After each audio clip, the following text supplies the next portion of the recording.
Vous venez dans un ministère, il y a un ministre. Vous êtes des inspecteurs des finances. Vous débarquez dans un ministère qui est géré. La première des choses à faire, c'est se présenter chez le ministre. Lui présenter ne serait-ce que l'ordre des missions qui vous envoie dans ce ministère. Que je sois ne serait-ce qu'informé que les inspecteurs des finances sont là, ils veulent faire... On va filmer, monsieur, on va filmer. Suivez-moi. On va filmer. On vous donne l'ordre des missions, vous venez vous présenter au ministre avant le travail. Est-ce que vous l'avez fait? Comment vous pouvez vous comporter plus qu'un parquet? L'inspection des finances n'est pas au-dessus de la loi. Quand vous venez, j'apprends que vous venez chez le comptable, vous l'avez ravi 1000 $. Les inspecteurs des finances arrivent pour ravir un comptable 1000 $. Vous allez avec ça où? Vous lui ravissez tous ses effets personnels. Vous êtes tombé aussi en infraction et ça c'est du banditisme. Et ça, moi je ne peux pas accepter. Quand vous arrivez, le ministère est géré par un responsable, vous présentez l'ordre des missions, on vous oriente, vous allez faire votre travail. Ici il n'y a pas de voleurs, messieurs, que ce soit les enseignants fictifs, les écoles, tout est en ligne. Alors quand vous venez, sauf si vous avez une autre intention, et je suis informé, là on vous a utilisé, je vous dis mes chers frères, vous êtes en train d'exécuter une sale besogne.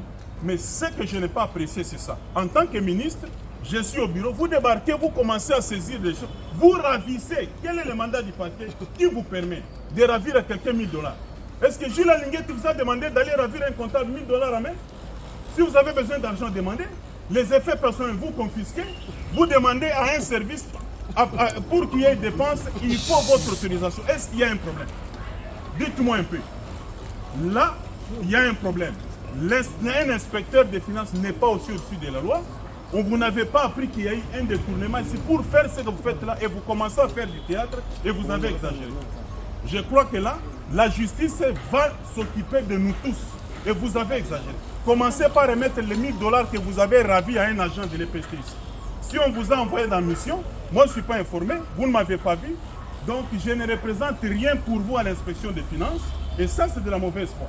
Commencez par remettre les 1000 $ que vous avez pris chez un agent et là je vais aussi appeler la justice. Ça va se passer comme ça.